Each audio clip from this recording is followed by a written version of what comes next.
Per fer aquest arròs amb gambes i carxofes necessitem arròs, carxofes, fumet, gambes, ceba, tomàquets ben madurs, pebre vermell i alls i sal i oli.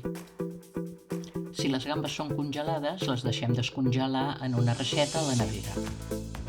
Separem el cap del cos, les pelem i traiem l'intestí, la reservem. Ratllem la ceba i el tomàquet i també ho reservem. Netegem les carxofes i les posem en aigua amb llimona. Fregim lleugerament les gambes en oli.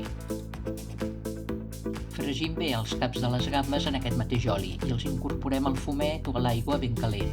Ho fem bullir uns minuts i ho deixem en infusió.